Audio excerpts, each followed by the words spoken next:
Wait lang po, wait lang. Tanggalin mo yung nasa mic, tanggalin mo yung nasa mic. Baba mo lang nasa mic, tanggalin mo na kay Ipit. Walang audio? Wala ba tayo audio? Meron. Dito.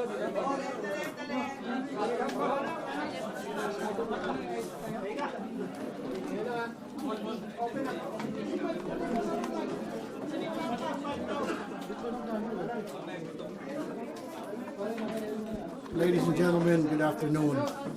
Easy. The events that happened today, the change of leadership, was legit, was legal, because it was based on Supreme Court decision. The Avellino versus Cuenco case way back in 1949, February 18, 1949. And there was also a precedent. In 2017, when Senator Frank Drilon was the Senate President, there was a quorum, 12 of them, because out of the 24, 3 were in prison. Nasa kulungan po yung tatlong senador.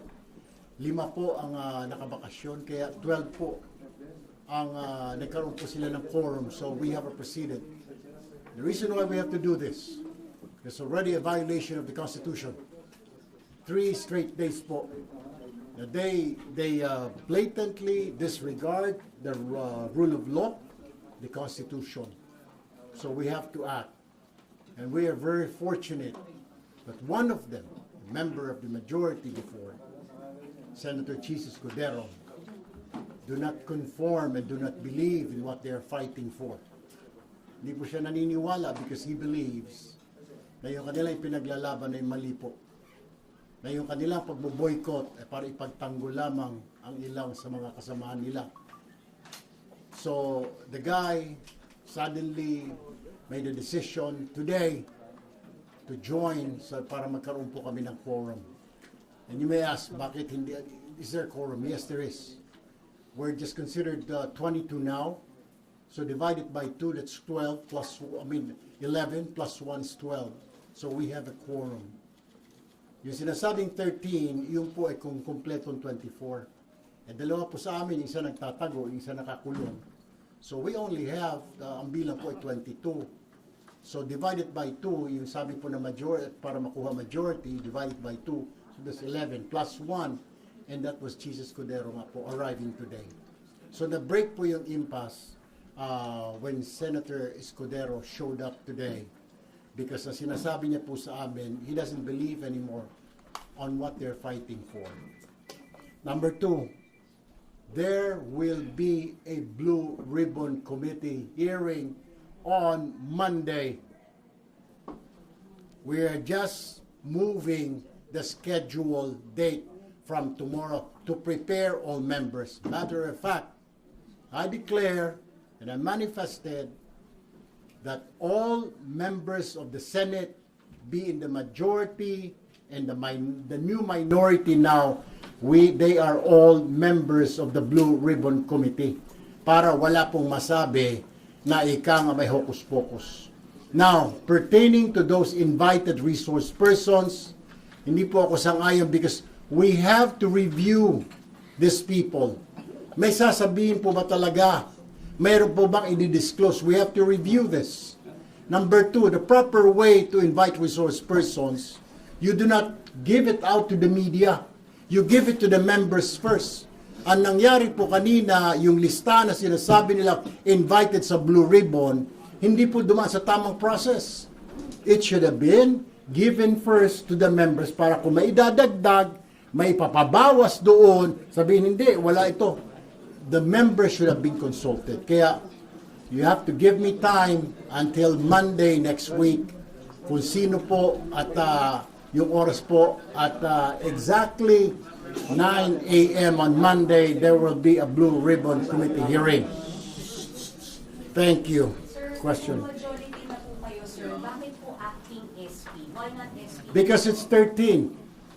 It's in the law. Kailangan mo 13. We don't have 13. So, but then we can elect the pro tempore because it doesn't say 13. Senate President. So, Senator Cayetano is still the Senate President. Because we don't have 13. It's against the law naman, di ba? We only have 12. So, well, he will be a virtual Senate President. All seats vacant for all the committees. Simula po sa pro tempore, we cannot touch the Senate presidency because we don't have 13. It is in the it is what the law says. You have to have 13. We don't. We only have 12. No, Senate pro tempore. Acting president, acting Senate. But he's the presiding officer from now on. So, kay hindi pumasok Senator Cayetano, it will be Senator Win who will be presiding from now on. So, just to clarify, eventually magiging Senate President, may liliban pa ba from the majority? Kung may lilipat pa, kung may mahimasmasan ngayon ng mga kasamahan nila. And I still urge, we're still open. Doon po sa mga members po ng majority, please join us. We will accept you with open arms. Let's work together for the nation, not for ourselves, not for the political parties, not for certain individuals, but for the entire country. Let's work together. We will accept you. We will embrace you. Sir, hindi ko nakakatulong nananatili pa rin Senate President ngayon si Senator Alan. Say again. Well, right here in Rule 4 of the Senate, Section 5, it says, a pro tempore may act as acting president. Acting Senate President. Acting Senate President, ang pro tempore. So did you know Sir, kung ano kay Senator para sumama po sa grupo? Oh, well, Senator Mix. And then, actually, yesterday pa he's not very happy anymore. Then we really thought that yesterday he would join us, but he did not. He was thinking it over, consulting his family, his friends. And then kanina morning, he said he will attend. But we didn't expect it. Kasi kahapon he said he'll come, but he did not. So kanina, we were surprised when he joined us, when he arrived. paano po naging effective yung pagpapalit nyo ng chairmanship if you never had the 13 yet? No, pag 12 po pwede, kasi majority na kami. Of the 22. Of the 22, because it should be 11. Divided by 2, 22 divided by 2 is 11. Plus 1, so we have 12. But that math cannot be applied on SP. Not on SP. I'm sorry, not on SP. That's why we did not elect a Senate President, because we'll be violating a law. We'll be violating the Constitution. Sir, was there any promise to SP, to Senator Cheese, or talagang na-enlighten lang siya? He was enlightened. I mean, kaya nga po, niyakap na kanina, we were surprised, because Sen Mix was already, we asked Sen Mix kanina, meron bang ika kapalit, may sinasabi sabi, wala naman. But nothing. Sir, kailan na sigurado na dadating si Senator Cheese? There was none. Kanina, nung nag-caucus kami ng 1 o'clock, wala pa eh. Kasi yesterday said that he will join, but he did not. Well, so yung mga batang alas 3 na sa session hall kayo, were you losing hope na dadating siya? Well, I was already preparing what to tell you guys na pag hindi na naman sila sumipot, na will say na bahala na ang taong bayan. Ang gano'n Sir, ka pero totoo, po, sir? Gano'n ka totoo na? Sir, Lee, may nagsasabi, nilakad ng palato yung pagpunta rito ni Senator. Wala namang kapalit. I mean, bakit yung number 2? Bakit nakikialam ang palasyo? Bakit man nakikialam? I mean, this is a Senate. I mean, we're another branch of government, di ba? Sir, what will happen pag nag-resurface si Bato? Then, pag dumating siya, it's okay. I mean, we will welcome him. But that would make the Senators 23, not 22. Ano mo mangyayari sa Well, we already declared it. Kung susipot siya. Sir, to clarify, Kung susipot siya. Sir, to clarify, right now we have a Senate President and an acting Senate President. Ano po yung difference and limits ng mga functions and roles nila? Actually, vacant yung Senate President. I mean, because may acting na tayo, di ba? There's an acting president. si Sen Win in his capacity as pro tempore until a new Senate President is elected. And the only way that we can elect is we will have 13. Otherwise, we cannot elect a new Senate President. So we will be, the Senate pro tempore will be the acting Senate President. But if SB Alan, sir, if SB Alan arrives on Monday, he will preside. Definitely. At House and Will. He will preside. Because he remains to be the SB. Yes, he will preside. Can we say na hindi stable pa yung kasalukuyan na majority? I think it's already stable because 12 kami, 10 na sila. Pero yung president, Senate President, hindi pa rin stable. Yeah, you Senate President, yes, but what can he do? I mean, he might be a virtual president dahil majority na kami, di ba? 12 to 10. Senator Marcoleta yung kanyang blue ribbon, how will you assert your blue ribbon? That's illegal na po, yung kanyang tomorrow. We have already instructed the Senate, the USAA, the Senate Sergeant at Arms, the Senate Secretary. Sir, sabi niya, Na all seats vacant na po, di ba? We declared it. So, illegal na po yung gagawin niya because there's already a new Blue Ribbon Chairman. Sir, kung matutuloy tomorrow, wag daw po corrupt dahil may mga minority na pwede daw kong madawit doon sa flood control anomalies.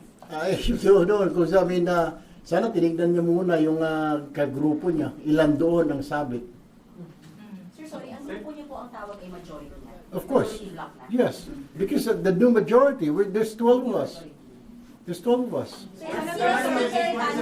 And then, another thing, did you hear Senator Cheese abstain? Hindi naman So he did not abstain. Doon sa mga, when we said, when Senator Win said na declare all committee, seats vacant, except for the Senate presidency. Senator, paano pag magpumilit na maghiling bukas yung Blue Ribbon Committee under Senator Cayetano or I don't know how they will do that because there's already instruction to the Senate Sergeant at Arms. Na, ano There's a po yung new instruction, sir? Sergeant at Arms. Ano instruction, sir? They will not be. And then there will be, we're contacting now the House of Representatives that this is the Senate new majority. And even Malacanang, there's already communication. We're just waiting for the reply. Even the guests po, Anong mensahe? even the guests hindi po papapasukin tomorrow. For instance, if the 18 ex-Marines surface, Because it's invalid already. This is already a press conference, right? I'm telling you, I'm the new Blue Ribbon Committee chair because there's a new Senate majority. Yung sinasabi po nila sila Senator Marcoleta, hindi na po sila majority, nasa minority. They only have 10. Na kung gusto mo pumunta ng mga Marines, magmerienda, pamerienda yun lang dyan. Sir, Para naman- Is it on Monday, sir? Yung mga Marines na yun, or yung ibang guest sana bukas, invited na sila on Monday? Sino ang We invited will sa- review upon consultation with the new members. Like I said, everybody is a member of the Blue Ribbon. sorry sir, Kasama po si Senator Marcoleta, kasama po kung gusto niya pa, ang ex-officio, Senate President Cayetano. Sir, They're all invited. Sir, sabi nila SP Alan, all of this is para hindi matuloy yung hearing nila on the flood control anomaly. Meron na ngayon Monday, di ba? Pero hindi, yung kanila, yung for tomorrow dapat. Are you denying that, Ali?